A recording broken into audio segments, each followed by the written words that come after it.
unbeaten fighters and major performers. I can't tell you how excited I am about this.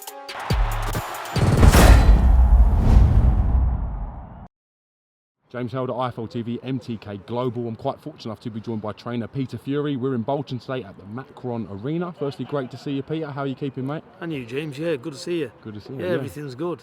It's a nice day as well, isn't it? It's a very nice day. Look, football pitch. Nice day to have a nice heavyweight press conference between Sam Sexton and your son Hughie Fury. How do you think it went? I think it went very good. It was positive. Fighters, these two don't need to say they're coming for the British title, aren't they? So it's and Hughie always does his talking in the ring anyway. So that's just the way it is. Very respectful between the two guys, and you can tell they actually genuinely like each other and have empathy for the other man's sort of career path, if you like, opponent list, whatever way you want to word it. Yeah, he's respectful, Hughie, anyway. I just said, I've always said, be yourself.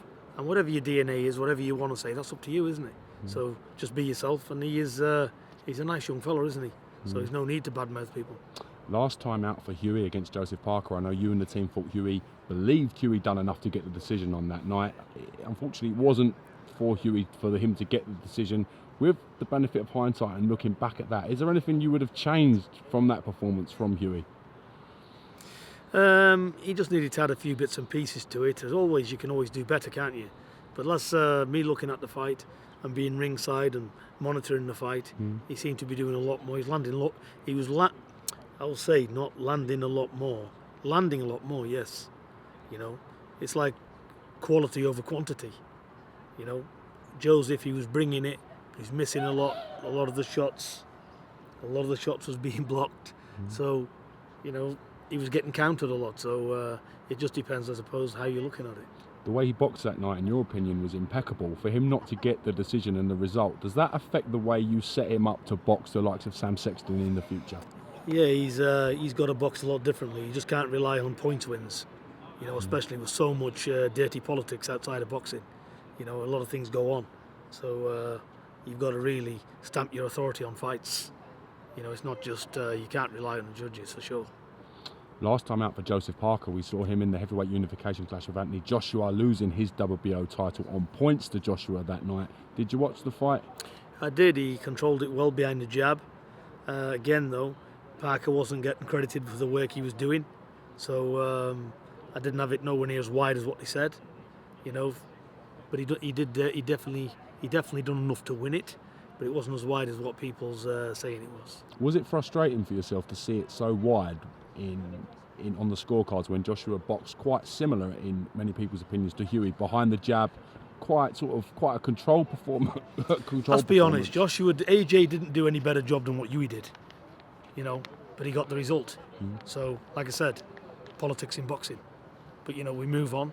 Hughie's just turned 23. Well, he was 23 when he fought Joseph Parker. September. It was his 23rd birthday, so we move on. It's not done him any harm. So people know he's on a world level. He's been there, just 23-year-old. What a fabulous talent. Just 23, fighting for the heavyweight championship of the world and getting hard done by. So when I think what he's I was doing wrong, at 23, it sort of puts it into perspective, doesn't it? And when you look at heavyweights, Hughie's not even going to come into his prime until he's mid-25, 26. His career starts at 26. At the earliest, it could be at the even earliest, a little bit later. Exactly. So look where he is. He's flying through the division, isn't he? It shows you the level and just how good he is. People need to realise is look what he's achieved already at just turned 23. Now, getting high up in the WBO rankings meant he was privileged enough to get a shot at Joseph Parker. By doing that, he sort of bypassed the British and European level, which I know, as a proud traditionalist and as a man who's a purist of the sport, you would love to see him win those belts. Is that something that you think about? Look, it's in the past, we was right with the decisions we made because, he got fast-tracked to a world title and he was highly capable. So that's been and gone now. So we tried to get a lot of top fights, and we did try to get the fights, no matter what people say. We offered 3 or 4 people fights. I know of 2 myself that people have said that they were suggested of fights and fights were offered that haven't come through for Hughie. Yeah, so basically, Sam took this. It was a British title fight. So, we got it on. Mick offered it to us. And I said, yeah, we'll take it. It's for the British title. Why not? So we're very grateful to be fighting for that title. Now, Sam Sexton has boxed for that title before winning it. He come up short against Chisora, come up short twice against Chisora, once against David Price. He's had that experience. He's 10 years older than Hughie, maybe a little bit, give a month, a little bit longer. Is there a chance he could old man Hughie out of this fight? I'd say no. He's not going to old man him out of anything. You know, Hughie's experienced. He can go to 12. He's done many rounds in camps and sparring, Hughie, hasn't he? Yeah, he's not going to be. He's not going to see anything he's not seen before. Yeah. Simple as that. So it's going to be a good fight. I'm looking to see improvements in Hughie and getting this out the way and moving on. People say winning the title can add 10%, 20% to a fighter. Do you expect that to be the case with Sam Sexton? Do you think this British title could be the making of him and give him that confidence to wanna go out and put it all on the line? Yeah, I think he's come back. He's got the win. Sam Sexton puts me in the mind of one of these people, like he needs confidence to do the job. So I think coming off a win against Cornish will raise him another 25-30%. And I think with him up against Hughie, and if he puts on, he'll be saying to himself, if I can just put on a good display here, I can go again after Hughie. You know, and if I win, I've won the lottery. So there's a lot of stuff. You've got to look at it into all account, yeah? And you'll be seeing the best Sam Sexton in his career, I think. That's what we'll see, because it's for the British title as well. How are you finding training your first woman fighter in Savannah Marshall? She seems very talented. She's got, as we spoke about, wins over Clarissa Shields on her record. She made her debut on the undercard of Floyd Mayweather and Conor McGregor, which you coincidentally trained her for, which I don't want to go into too much detail about. But how are you finding training your first female fighter? Yes, you know, it's nice. She's dedicated, she listens, and she's very much enjoying what she does. You know, she's a nice young woman, professional as well. She's a family young woman. She goes home to her family every weekend. You know, lives with her mum and dad and stuff. You know, she comes from a big family herself. So she's. I think you're going to see a lot of Savannah Marshall. I think people's going to take to her as well, because she's a nice person. I'm not saying that fighters ain't nice people, because they are, but she's a special young lady. I think she'll go a long way as well. Plus, she's a gold medalist in the amateurs. Been a world champion. I think she was 15 years in the amateurs. She's done a lot, 115, incredible 120 amateur fights. record. Yeah. Incredible. She's a decorated amateur, so it's going to be interesting. And Savannah can whack as well. She's a middleweight. She'll walk around 12 stone, 12 and a half stone, drop down. So she's a unit. It's incredible. She's a good athlete. Before, we would have seen these talented female amateur boxers literally just bow out of the sport after their amateur career was done, and such was there wasn't a platform for them. But it's so exciting now, the fact we can see the likes of Katie Taylor, Nicola Adams, Natasha Jonas, Savannah Marshall, all able to make and carve out a career for themselves in the professional paid ranks. Exactly. You know, I've seen Katie Taylor. She fights like a little tank. You know, she's a buzzsaw. Very exciting. Incredible. So she's a good fighter. I seen Natasha Jonas the other night there. She's with Joe Gallagher. She had a very good fight. It was a class act, really. She didn't have an easy fight either, so I enjoyed the fight. I thought it was one of the best fights. Made they it had. very exciting as well. She did, so I enjoyed that. So I think women's boxing's flying at the minute. We've got some good fighters in it, in all divisions, so it is interesting. We saw on Saturday, just gone, long-term friend Amir Khan goes out and does a cracking job on Phil LaGreco. No one expected Amir to go out and blow him out within 40 seconds, including the count. I mean, no doubt it was on the card for him to win, but to take him out in such emphatic style sends a message coming back after 2 years. What did you think of the display and the whole sort of Amir Khan returns? I think it's fantastic. You know, we've had Amir Khan. He shared the camp with us here. Not the training camp, but we shared the same hotel facilities. So we spent quite a long time with him here, you know, and he's now got his feet up, enjoying his win, having his relaxing time off, a well-deserved one. But I think he's got a lot sorted out in his personal life, so he's in a good place. And I was speaking to Joe Goosen, his trainer. Yeah. He was drafted in. Nice man, isn't he, Joe? Yeah, and vastly experienced as well. You know, and there's not much he doesn't know about the fight game. It's true. So I had a lot of conversations with him, top man as well. Top man. It was nice to swap a few conversations with him.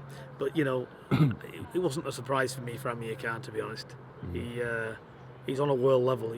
He is a world level fighter. And let's not discredit what he's achieved in boxing. You know, the people he's fought. He is one of the best in the game. You know, let's not look at the Canelos of the world, you know, who's failed tests and whatnot. God only knows what he was doing at the time. But, you know, you can't jump up out of your division that far against somebody as good as Canelo. Because Canelo is an elite champion. He's not just a world champion. He's an elite champion, yeah? You're looking Hall of Famers here when they retire. So you can't take anything against Amir Khan for dropping that fight and losing it. Because it was only to be expected.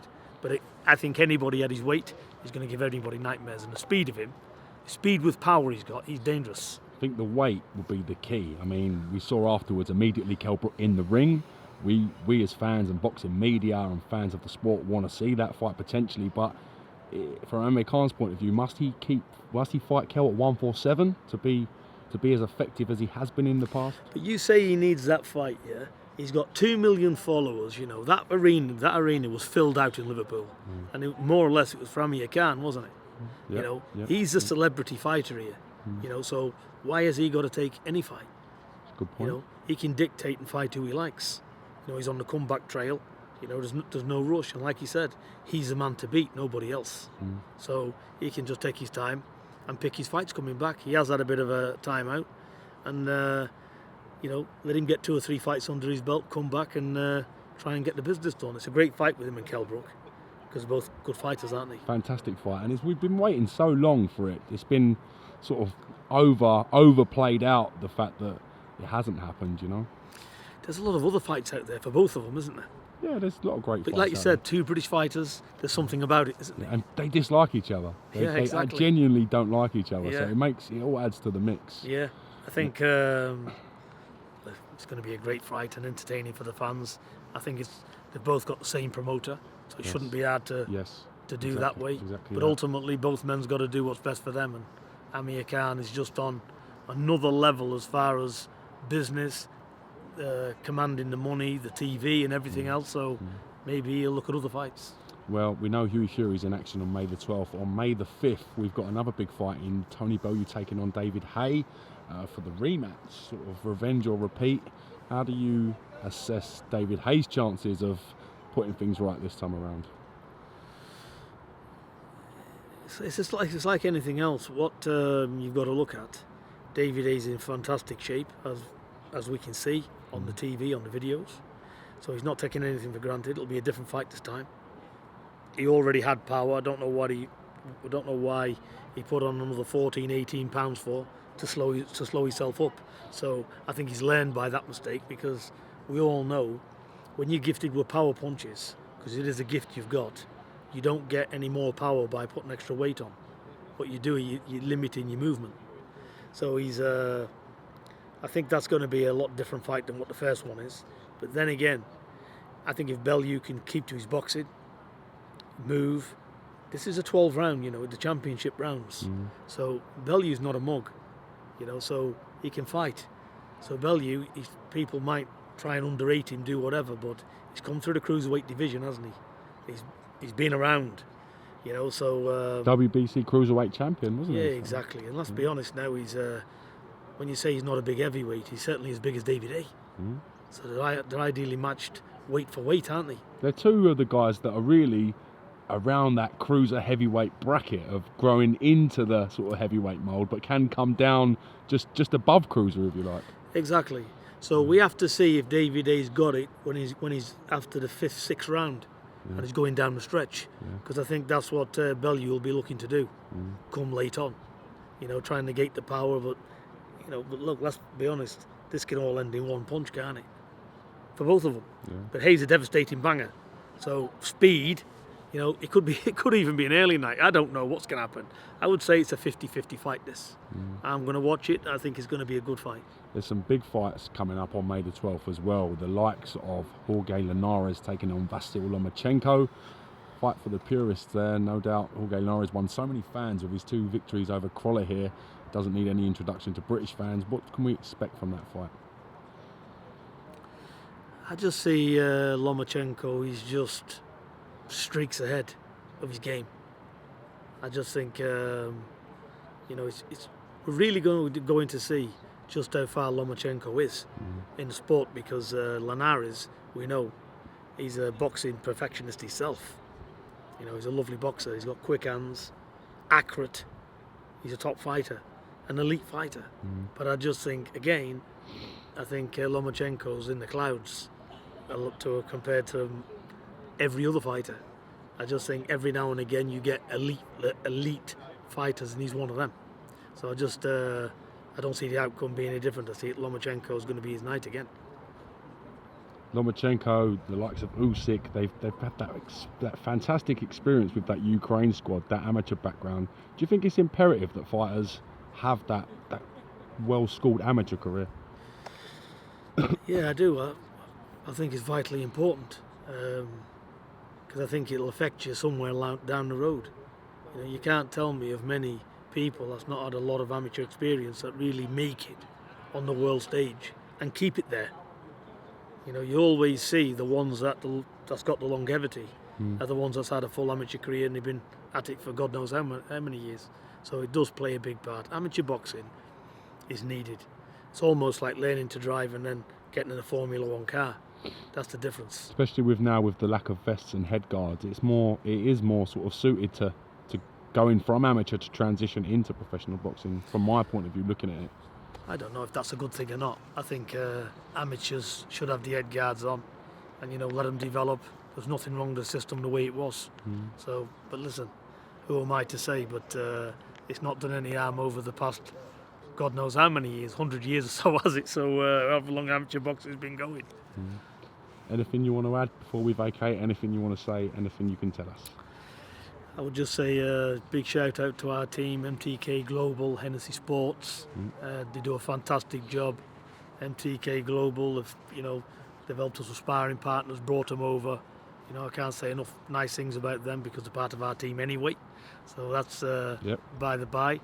And, to all of our team and all the fans, I hope they're going to go and enjoy good night's boxing.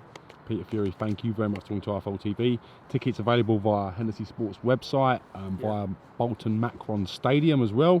IFL TV will be here fight week and we look forward to catching you then. Thank you, sir. Always a pleasure, James. Cheers. 3 rounds, 3 minutes, 3 fights. Unbeaten fighters and major performers. I can't tell you how excited I am about this.